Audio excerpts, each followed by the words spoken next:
une conférence où on va donc parler de la transmissibilité, de la transmission des fermes et de nouvelles solutions pour favoriser cette transmission. Je commence par présenter ce que va faire Eloi, ce que fait Eloi, et puis ensuite on va surtout parler de retour d'expérience, de la manière dont on a pu faciliter des transmissions. Voilà, donc moi déjà je suis l'un des cofondateurs d'Eloi. Je m'appelle Maxime Pavlak et Eloi, on est créé depuis 2019. La particularité, c'est qu'on est une société à mission, c'est-à-dire qu'on n'est pas une association, on est une société qui a mis dans ses statuts sa mission d'impact environnemental et sociétal, que sont l'installation de porteurs de projets en agriculture, qui vont aussi vers la transition des pratiques agroécologiques. Et donc on œuvre à la fois sur la question de ne pas dépeupler nos campagnes, de resserrer le maillage territorial, etc., mais aussi de cette transition. Le principe de société à mission, je ne sais pas si vous le connaissez, ça veut dire qu'on est audité par un cabinet externe sur notre mission de manière régulière. Et notre objectif, donc la mission qui est inscrite dans nos statuts, c'est de favoriser ces transmissions et ces installations de porteurs de projets.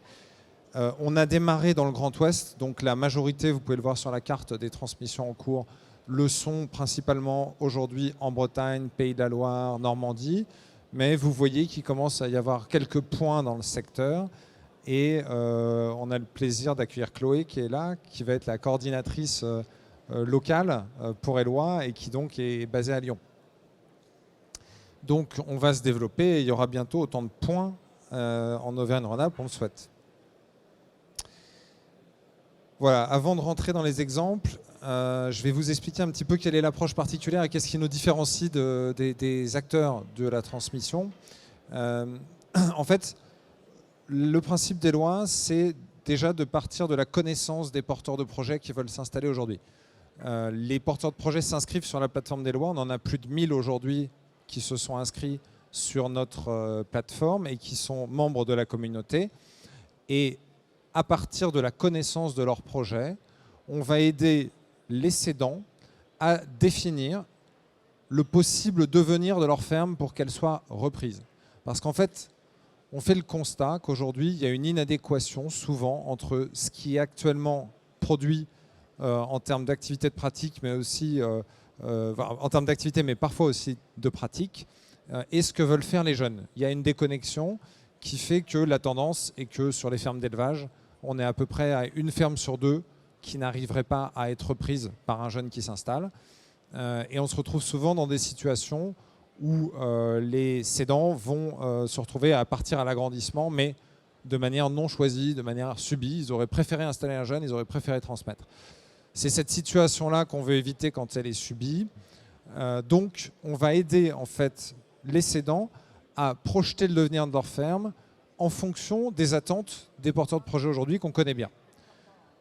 Alors, je vais revenir sur les solutions derrière, mais quand on va projeter une évolution de l'activité sur une ferme, ça va vouloir dire qu'il faut aussi réfléchir à la valeur de la reprise. C'est-à-dire que si je fais évoluer et que je passe d'un élevage bovin allaitant ou bovin-lait à un autre type d'élevage ou d'activité, forcément, je vais avoir des réhabilitations nécessaires dans les bâtiments, donc il va falloir le prendre en compte dans la valeur de reprise.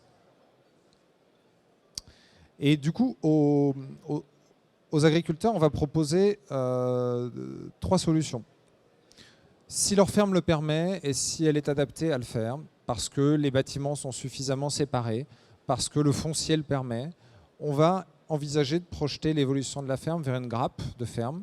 C'est la solution dont je parle en premier parce que c'est celle sur laquelle on a été lauréat d'un sommet d'or comme solution innovante pour la transmission ou pour la diversification des fermes. Le principe est donc de dire, là où il y avait par exemple un élevage bovin-lait, il y a du foncier accessible au bâtiment, il y a aussi du foncier un peu plus au loin et un peu moins groupé sur lequel il y avait des cultures.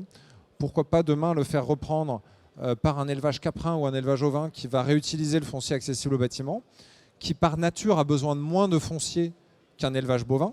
Donc là où il y avait peut-être 50 hectares accessibles, ça peut suffire pour un élevage ovin ou caprin plus extensif à l'herbe et les surfaces qui, elles, étaient en culture, souvent culture pour nourrir l'animal, vont pouvoir être proposées à un porteur de projet qui, lui, va plutôt faire des cultures transfo boulangère, paysan meunier, paysan boulanger, ou même culture tout simplement s'il y a assez de surface. Donc on va pouvoir installer 2 ateliers, pourquoi pas 3, si par ailleurs il y a 5 hectares de bonne terre maraîchère avec de l'eau et des débouchés locaux, ça peut être envisagé. Donc de cette manière-là, on va diviser le poids de foncier et de bâtiments à reprendre par chacun et créer des ateliers qui sont plus accessibles. L'idée n'est pas de créer des petites fermes, ce n'est pas le sujet. Les fermes qu'on installe, elles sont dans la moyenne des fermes selon leur activité. Je vous dis, un élevage caprin, un élevage ovin, il a besoin de moins de surface qu'un élevage bovin. Donc naturellement, on a la place, là où il y avait un élevage bovin, d'installer 2 ou 3 ateliers, sans forcément que ce soit des petites fermes, parce qu'il faut que les gens qui s'installent le soient dans de bonnes conditions. Les gens qui s'installent en tant que grappeurs sur une grappe de ferme, ils ne sont pas en association, ils ne sont pas en GAEC, ils sont chacun propriétaire de leur ferme chez eux. Et donc, c'est important de le comprendre, on a vraiment cette autonomie des productions de chacun. Chacun est accompagné par son propre conseiller, indépendamment les uns des autres. Ils peuvent avoir des banques, ils peuvent avoir des centres de gestion qui sont différents. Ils ont chacun suivi leur parcours et ils achètent leur ferme, qui est un lot qu'on a créé, une unité foncière cohérente pour une activité donnée. Ce qu'ils viennent chercher chez Eloi, c'est l'idée que toutes les annonces qu'on va publier sur notre site, elles vont être forcément au bon prix et avec les bonnes caractéristiques techniques. Vous avez peut-être en tant que cédant, ou vous imaginez que vous avez beaucoup de gens qui viennent vous voir, qui veulent faire autre chose que ce que vous faites sur votre ferme, sauf que le travail en amont, il n'a pas été fait. Donc il y a beaucoup de pertes de temps, de part et d'autre, à faire rentrer des triangles dans des ronds et on n'y arrive pas. Nous, ce travail, on l'a fait en amont. Donc les porteurs de projet, ils savent quand ils viennent pour visiter une ferme ou un lot caprin ou ovin que le travail a été fait en amont. Ce principe de grappe de ferme, on a une forte demande du terrain venue des agriculteurs pour le mettre en place en diversification. C'est-à-dire qu'il y a des agriculteurs qui sont exploitants, qui souhaitent rester sur leur ferme encore 10 ans, encore 15 ans, et même qui sont en train de la récupérer, la ferme familiale, ça nous est arrivé, mais qui disent moi j'ai un peu trop de bâtiments, j'ai parfois un peu trop de terre, et je souhaite installer un jeune à côté de moi. C'est un truc qui m'intéresse. Et donc, on est venu du coup proposer ce principe de grappe de ferme en diversification, même principe, on va aider le cédant à définir quel est le bon bâtiment, quel est le bon prix, quelle est la bonne activité à installer à côté de moi.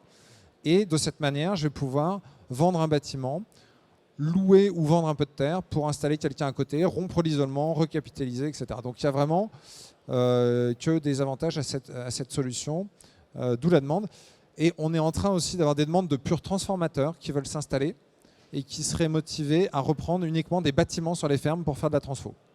Et là, l'idée, c'est de travailler de manière privilégiée avec l'éleveur qui est sur la ferme, évidemment, avec un contrat privilégié de fourniture de lait ou pourquoi pas de viande ou de légumes selon l'activité de la ferme, mais de pouvoir aussi, pourquoi pas, se fournir ailleurs et créer un atelier à dimension territoriale si la dimension des bâtiments le permet. Et puis enfin, je dis enfin, mais enfin c'est quand même la première solution qui est étudiée. On envisage évidemment la reprise qu'on va appeler en 1 pour 1, classique, mais souvent avec cette évolution d'activité. On a la particularité de pouvoir sur une même ferme faire plusieurs annonces, parce qu'on est convaincu qu'il y a parfois plusieurs options. La reprise à l'identique est une option, mais la reprise en évolution ou en changement d'activité en est une autre. Et donc quand on fait du 1 pour 1, on va pouvoir moduler et envisager plusieurs options. Donc l'accompagnement qu'on mène avec les cédants, c'est de préparer ces solutions. Pas forcément une seule solution, parfois plusieurs. De définir la bonne cible pour leur ferme, pour maximiser les chances de reprise. Et quand on a discuté du bon prix, compte tenu des évolutions nécessaires également sur la ferme, pour que les jeunes qui s'installent le soient dans de bonnes conditions, si le cédant est d'accord, on va à ce moment-là diffuser l'annonce. Et on le fait de manière un peu spécifique aussi dans l'écosystème, puisque on le fait de manière très très digitale, réseaux sociaux. Donc on met un vrai budget marketing pour aller, par exemple, si c'est une ferme caprin, aller diffuser chez toutes les personnes qui ont un centre d'intérêt caprin sur les réseaux sociaux. C'est là aujourd'hui que se trouvent les jeunes et on voit que de cette manière, on a pu très rapidement constituer une communauté de porteurs de projets qu'on n'allait pas forcément chercher avec des annonces un peu noyées dans la masse de fermes qui font tout un peu la même chose, où le porteur de projet ne sait pas forcément si ça va bien correspondre à ce qu'il veut faire. Évidemment, ensuite, après avoir fait une prévisite, on fait toujours une prévisite avec les porteurs de projet. Donc on les qualifie en premier lieu pour voir s'ils sont matures, s'ils ont un diplôme, s'ils ont de l'expérience, s'ils ont un apport, enfin voilà. Deuxième chose, on fait une prévisite en visio, en digital. Voilà. On ne se déplace pas avant d'avoir fait une prévisite. Et si jamais tout est validé, que la ferme correspond et que la prévisite colle, à ce moment-là, on va faire une visite sur site. On dérange du coup le moins possible le cédant. On n'a que des gens très préqualifiés où on sait que ça peut coller. L'accompagnement ensuite se fait jusqu'à la transmission. C'est-à-dire qu'on va aider à mettre en place un certain nombre de solutions. On va le voir derrière, mais notamment on est capable d'aller mettre en place des solutions de portage. Ce n'est pas nous qui les avons en interne, hein, mais on va ficeler l'ensemble de la transmission jusqu'à ce qu'elle se réalise. Et on est aussi un tiers de confiance qui est nécessaire dans un monde où on a 2 tiers de nos porteurs de projets qui sont non issus du milieu agricole. Il peut y avoir un choc de culture entre le cédant qui peut être dans le milieu agricole depuis 5 générations et puis ces jeunes qui arrivent. Il y a souvent besoin d'avoir un tiers, un peu de confiance pour créer ce climat de confiance qui, malheureusement, s'il n'est pas là, peut faire aussi, pour parfois des mauvaises raisons, qu'une transmission ne se fait pas. Parce que le porteur de projet, il faut aussi se mettre à sa place.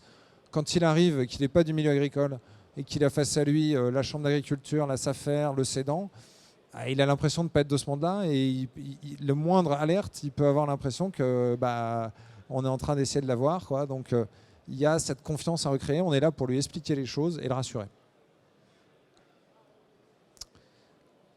Donc je vous disais, on a une communauté de 1000 porteurs de projets maintenant, un peu plus. On doit être à 1100 là. Ils ont pour 50% envie de faire du maraîchage, donc il y en a un peu trop par rapport au potentiel d'installation. Ça, c'est le cas un peu partout au point d'accueil installation. C'est aussi vrai chez nous. Donc, on crée des ateliers quand on peut. Je vous ai dit, les conditions, elles sont très strictes parce qu'on est convaincu que les maraîchers, il faut qu'ils soient installés dans des très bonnes conditions. Il faut des bonnes terres, il faut de l'eau, il faut des débouchés. Sinon, ce n'est pas la peine de créer un atelier. Ensuite, on a quand même beaucoup d'éleveurs. On a 30% d'éleveurs. Et beaucoup d'éleveurs qui veulent faire des petits ruminants, c'est quand même la majorité des demandes, ce qui explique que souvent la réflexion sur une ferme bovin, c'est de savoir si on peut faire évoluer vers un élevage petit ruminant. Il y a quelques conditions pour ça, notamment, j'en cite une qui est un peu rédhibitoire, c'est les bâtiments où il y aurait trop de surface caillebotis, parce que les petits ruminants on ne peut pas réutiliser les stabulations. Là où il y a des caillebotis, les sabots se coincent et on ne peut pas facilement boucher les fosses qui sont en dessous parce que ça continue à émettre quand on stoppe l'activité. Donc en fait, c'est une difficulté qu'il faut regarder. Voilà, on a quelques éleveurs en bovins néanmoins. Alors, c'est des éleveurs qui cherchent plutôt à faire, si c'est du lait, des petits élevages un peu atypiques, monotraite, transfo, voilà. Donc, on ne cherche pas forcément pour eux des grandes fermes, mais par contre, il faut du foncier groupé et accessible. Ça, c'est clair. Et puis, on a du bovin allaitant aussi. Ça, on a des projets qui sont souvent des projets assez extensifs à l'herbe. Voilà, la majorité avec valo, circuit court. Voilà, et on a 10% de projets en culture. Donc 10% dans lesquels il y a quand même pas mal de projets qui veulent faire de la transfo. Ce qui fait que les surfaces ne sont pas forcément immenses et que sur une ferme d'élevage où il y avait quelques dizaines d'hectares, à partir de 30 hectares, on peut commencer à envisager d'installer par exemple un paysan boulanger. Alors paysan boulanger veut dire qu'il faut que tu aies des bouchers locaux, hein. Donc il y a quand même cette condition de marché, mais néanmoins, voilà, à partir de surfaces assez petites pour de la culture, on peut commencer à installer. Je vous donne ici un peu les surfaces. L'idée, c'est pas de vous faire la liste exhaustive. C'est l'un des axes de critères qu'on regarde sur les fermes quand on arrive pour qualifier. Il y en a plein d'autres. Néanmoins, c'est juste pour se dire que, par exemple, sur les bovins laits, ceux qui veulent s'installer, ou bovins allaitants à travers Éloie, il y en a un certain nombre qui sont OK avec des petites surfaces. Donc pour quelqu'un qui a une ferme de taille moyenne, il y a quand même espoir de trouver des repreneurs. Et puis, par contre, beaucoup de petits ruminants qui, selon qu'ils veulent faire système livreur ou système transfo, vont demander plus ou moins de surface.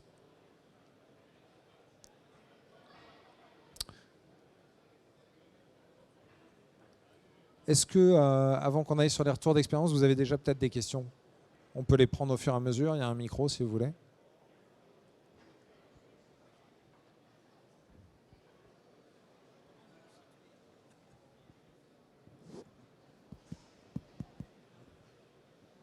Oui, bonjour, Jean-Marc Chollet, Actu Agri, je suis journaliste. Il y a un site officiel, je crois, qui répertorie les fermes qui sont à céder. Vous l'avez évoqué, je ne me souviens plus comment ça s'appelle. C'est sur notre site Eloi. Oui, mais il y a un site officiel des chambres d'agriculture, je crois. Également. Ah, le RDI, oui. Voilà, c'est ça. Oui, oui, tout à fait. Qu'est-ce que vous apportez par rapport à eux? Vous allez plus loin dans l'analyse de chaque exploitation, c'est un peu ça, non? Oui, alors, en fait, bon, le RDI fait un super boulot. L'idée, c'est que... Alors, je crois qu'ici, c'est autour de 200 € pour mettre son annonce, hein, donc c'est vraiment pas cher, c'est un service public. Et tous les cédants vont aller au RDI à un moment donné. Donc, il ne s'agit pas de dire qu'on vient à la place, ils vont au RDI. Le truc, c'est que aujourd'hui, les statistiques dans l'élevage, c'est que ça marche à peu près une fois sur deux. Le travail qu'il faut qu'on fasse, nous, pour sortir de la mise simplement en ligne, mais aussi le suivi qui est fait pour mettre plus en avant l'annonce et l'adapter à l'attente des jeunes, ça demande pas mal de travail. Ça demande des dizaines de jours de travail. Ça demande aussi du budget marketing, de diffusion sur les réseaux sociaux, etc., pour aller chercher les jeunes une fois qu'on a créé cette annonce, après tout ce travail de qualification. Donc en fait, c'est un niveau de travail supplémentaire et de mise en avant qui va intéresser les cédants qui du coup, n'ont pas trouvé, via le RDI, une solution immédiate. Il y a quelques cédants qui ne sont pas encore allés au RDI et qui nous contactent pour faire les deux en même temps, soit parce qu'ils sont pressés, soit parce qu'ils ont conscience qu'autour d'eux, il y a déjà 5 fermes qui sont toutes parties à l'agrandissement et qu'ils n'y croient plus avant même d'avoir essayé. Voilà, ça peut arriver. On ne les encourage pas à ça, mais ça peut arriver.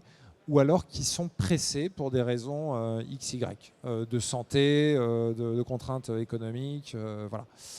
Et enfin, il y a d'autres cédants qui viennent nous voir pour plutôt des questions d'alignement de valeurs, notamment quand ils sont déjà en bio et qui veulent à tout prix préserver ça. Ils savent que chez nous, il y a beaucoup de porteurs de projets qui veulent aller vers ces pratiques et donc ils nous font confiance pour le maintenir. Néanmoins, le RDI fait aussi l'effort, hein, et on ne leur dit pas le contraire. Donc la question... voilà. Donc ce n'est pas le même positionnement, c'est très complémentaire à notre sens, de pouvoir apporter ce niveau d'effort, en fait, de mise en avant et de travail préparatoire dans certains cas. Je me souviens, RDI, ça veut dire quoi déjà? Répertoire, départ, installation. Quelqu'un a une question?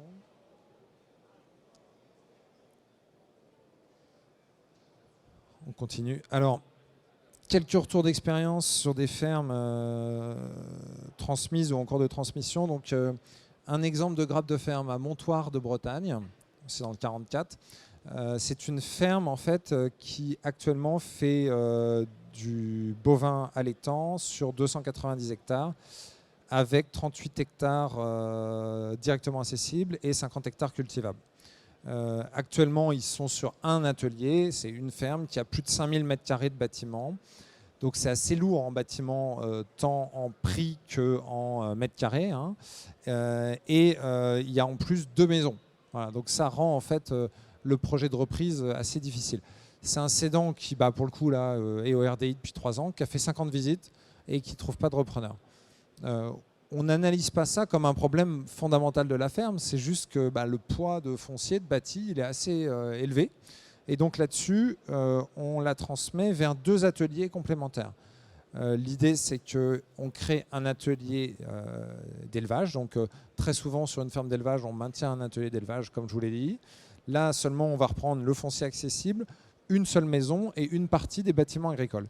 Ce qui fait un lot au total, incluant la maison, de 275 000 €. Et on crée un deuxième atelier avec les terres agricoles cultivables, avec les bâtiments, une partie des bâtiments qui vont avec, qui sont adaptés, et une deuxième maison d'habitation sur 40 hectares. Donc là, c'est pour un projet avec Transfo, parce qu'on ne peut pas faire des cultures sur 40 hectares en livraison, c'est petit.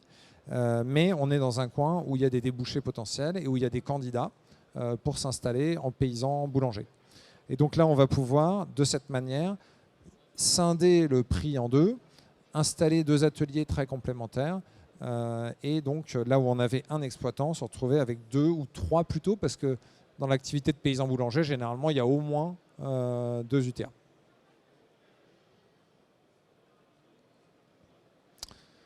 Un petit exemple de diversification, et je vais vous le mettre en vidéo.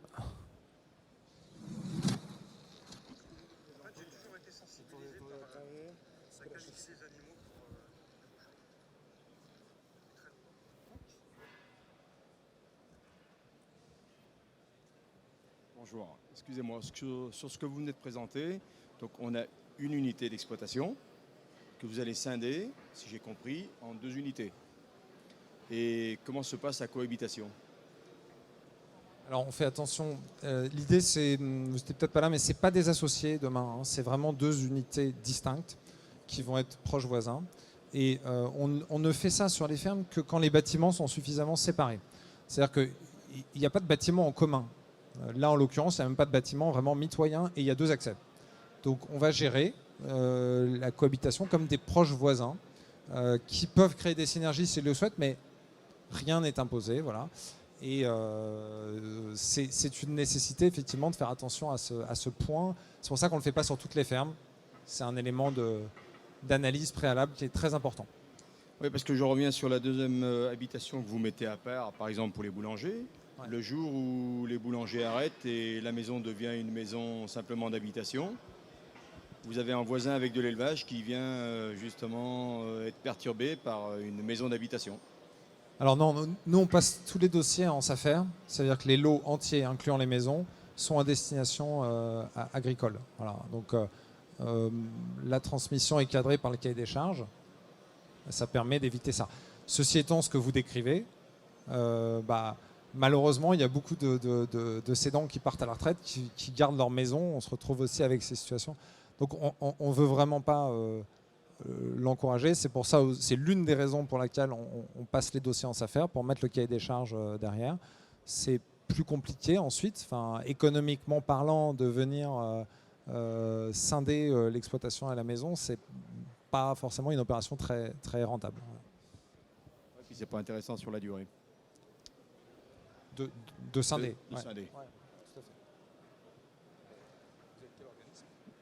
Éloi. ELOI.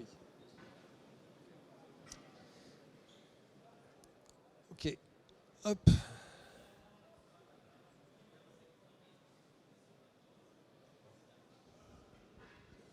Donc là, on va parler d'une diversification.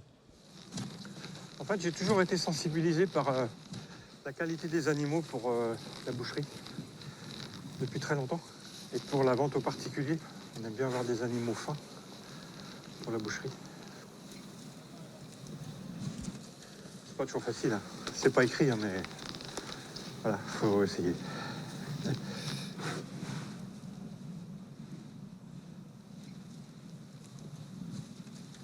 J'en avais marre de travailler tout seul et de ne plus pouvoir fournir. Il y a un moment, il faut que ça s'arrête.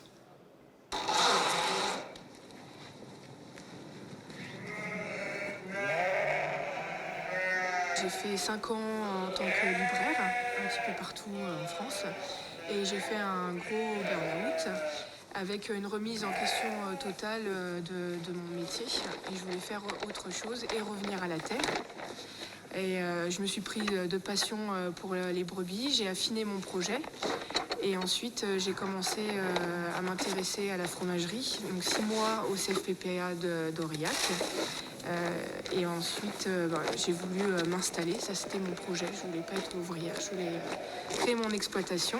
J'ai rencontré Yves dans la foulée, qui avait la même motivation que moi. Et on a commencé donc à vouloir savoir ce qu'on allait faire. Donc voilà, de la brebis laitière, transformation fromagère et de la commercialisation.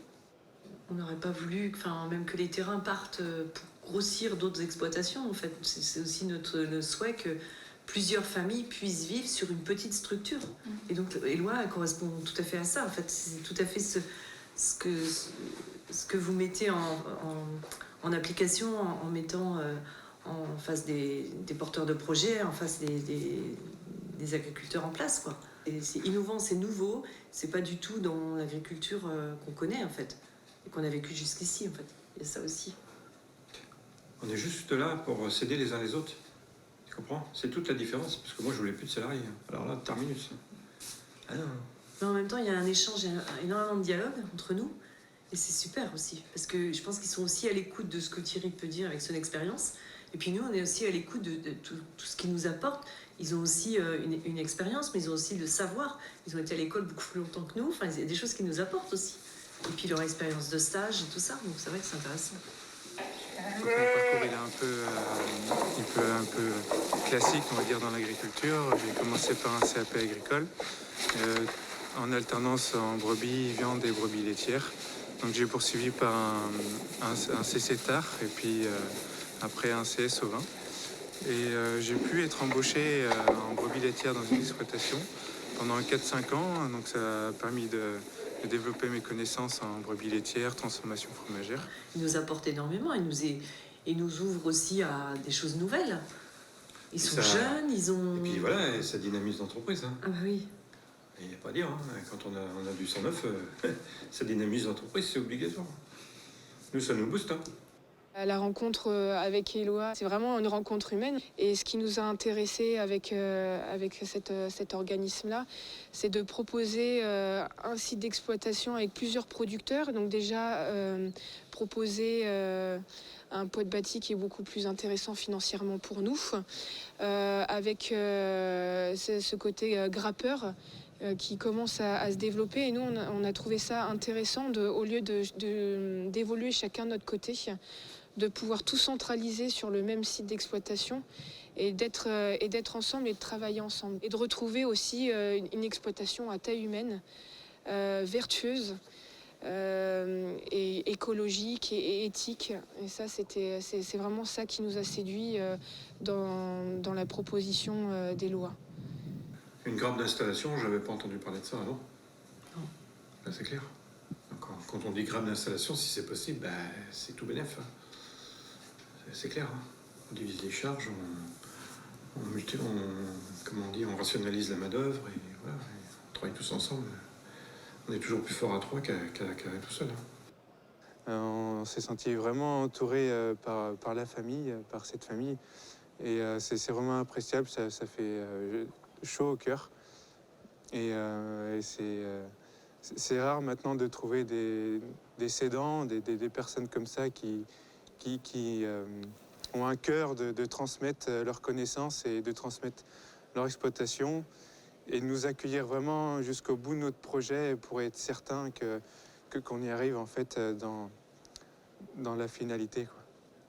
Moi je dis merci. Merci pour eux. Voilà. Moi aussi, je dis merci pour eux parce que vraiment, voilà, c'est bien, c'est très bien. Et je leur souhaite de réussir et tout le bonheur du monde, c'est sûr. Et on va tout faire, tout le temps qu'on sera là, on va tout faire pour que ça marche. Voilà. Ça, c'est sûr.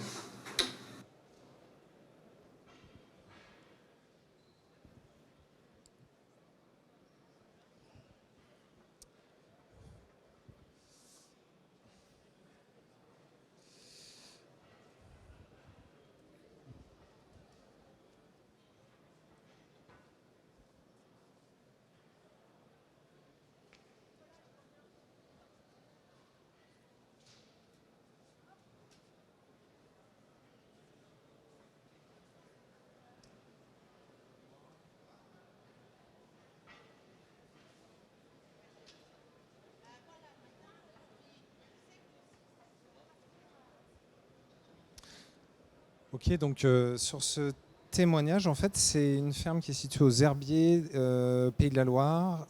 Vous avez 88 hectares qui étaient répartis sur 2 sites, avec un atelier principalement élevage bovin et votre boucherie. Et il y avait plusieurs bâtiments disponibles qui n'étaient pas forcément utilisés.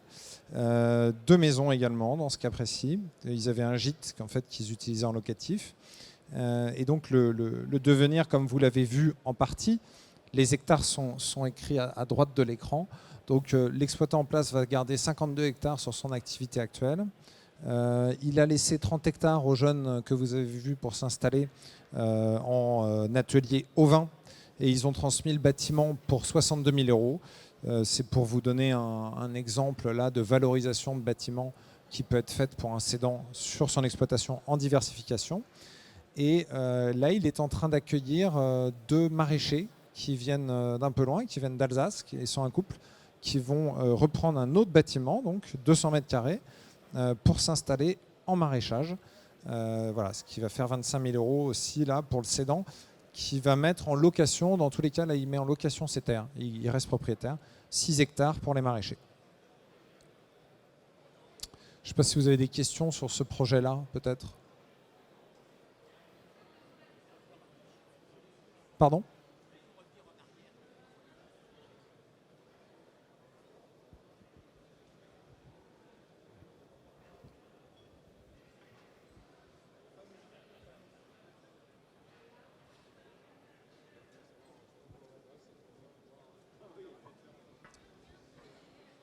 Ok, et du coup, on va partir sur quelques petits projets en 1 pour 1. Donc là, pour le coup, ce n'est pas des grappes, ce n'est pas des diversifications, c'est des projets qui vont être en transmission, on va dire un peu plus classique, mais avec un changement de destination.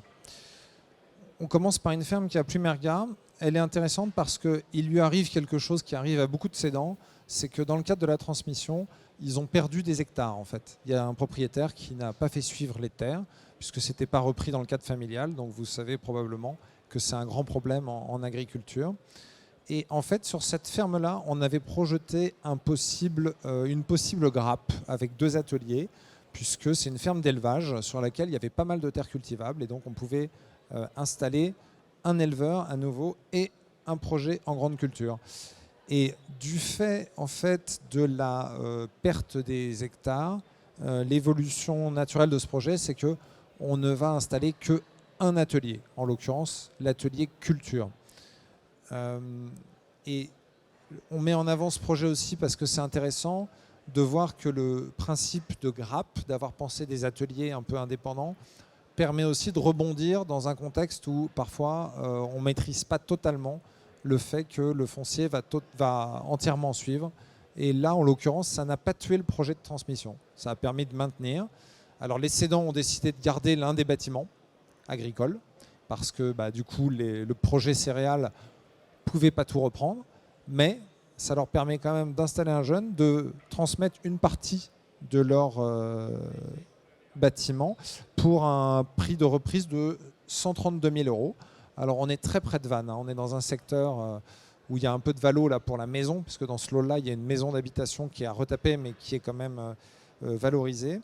Et en fait, il va être sur un atelier à 55 hectares, voilà, sachant que le cédant, là, il y a 19 hectares qui n'ont pas suivi.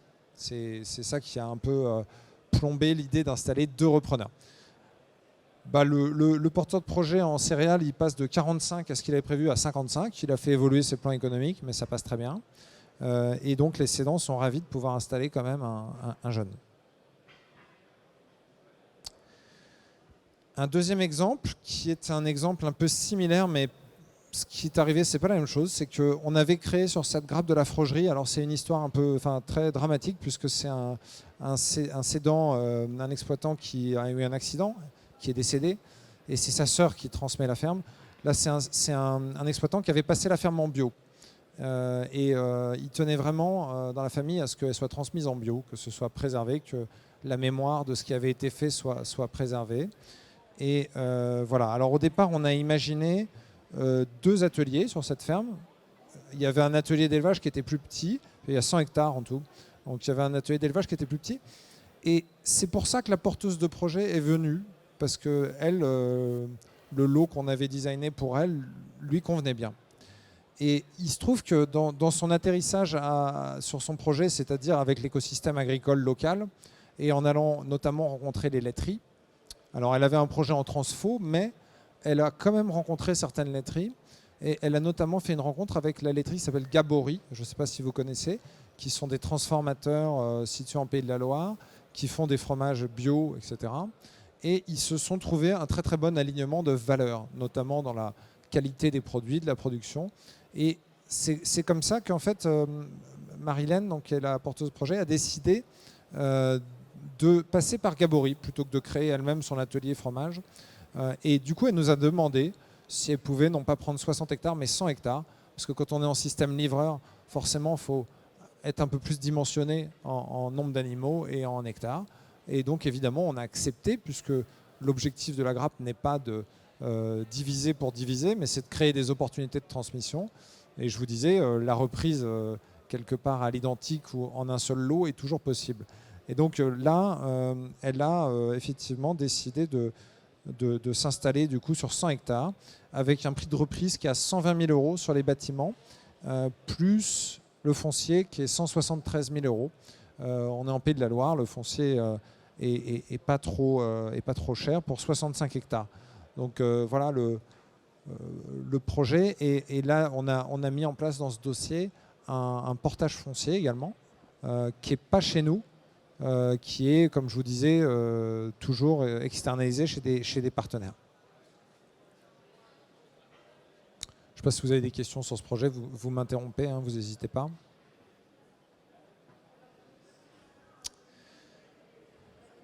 Un troisième exemple qui se situe en Normandie. Ce qui est intéressant là, c'est qu'il n'y a pas beaucoup d'hectares, il y a 31 hectares. Et que c'est une ancienne exploitation bovin-lait. Là encore, il y a eu de la perte de terre dans le projet. Donc c'est pour ça qu'il n'y a plus que 31 hectares. Il y a des terres, des bâtiments et une maison. Et sur ce projet, on installe en fait un porteur de projet qui en fait va s'installer en bovin allaitant mais à mi-temps. Il a un autre travail à côté. C'est des cas de figure qu'on voit. Quand il y a des petites fermes comme ça, le bovin allaitant sur une petite surface avec pas trop d'animaux demande moins de temps et permet aussi de se libérer pour un deuxième mi-temps qui complète un salaire et des revenus. Et donc c'est un exemple aussi un peu atypique mais intéressant de reprise possible sur lequel il y a des bâtiments plus la maison pour 134 000 €. Et puis on met en place, alors là pour le coup en Normandie, le prix du foncier est beaucoup plus élevé, donc vous avez 29 hectares pour 199 000 €. De la nécessité d'un portage foncier. Et là, c'est un portage foncier qui est intéressant parce qu'en fait, on a mis en place via Printemps des Terres, vu que c'est une ferme sur laquelle il y a un verger planté, il y a pas mal de haies à restaurer, il y a du potentiel d'amélioration carbone, en fait, stockage carbone. Et donc, le Printemps des Terres, dans le portage, va financer les infrastructures agroécologiques et commercialiser eux-mêmes les crédits carbone pour le compte de l'installé qui n'a rien à gérer de ce point de vue-là et qui touchera une partie des revenus liés au crédit carbone et biodiversité puisqu'il les commercialise sous les deux angles sans avoir à financer ni à gérer. Alors, il va gérer quand même les haies, les infrastructures, le bois de coupe, etc., mais qui lui reviennent.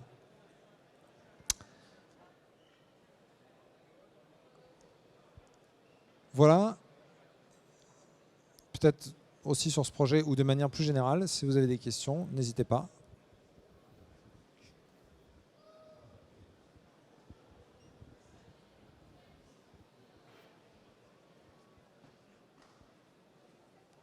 Sur le secteur, vous avez beaucoup de porteurs de projets. C'est bon, c'est allumé. Sur le secteur, vous avez beaucoup de porteurs de projets ? Alors en fait, comme je vous montrais, on était plutôt Grand Ouest jusqu'à présent. Donc 80% de nos 1000 porteurs de projets étaient sur le Grand Ouest. En fait, les porteurs de projets, on va les chercher quand on commence à avoir des annonces localement de fermes à transmettre.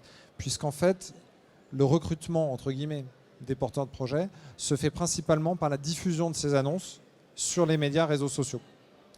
Donc en fait, nous aurons, et on n'est pas inquiet, et on en a quand même, parce qu'il y en a qui s'inscrivent spontanément, il y en a qui sont venus nous voir là, qui ont entendu parler de nous, etc. Donc on en a quelques-uns, mais l'idée là, c'est que quand on a des annonces, on va chercher les porteurs de projets directement, et on ne va pas les chercher que dans le coin, on va les chercher au niveau national.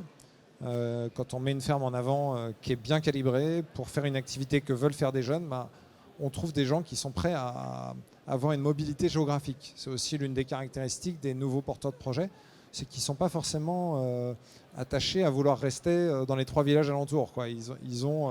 On en a qui viennent d'autres régions et qui déménagent complètement pour s'installer en agriculture.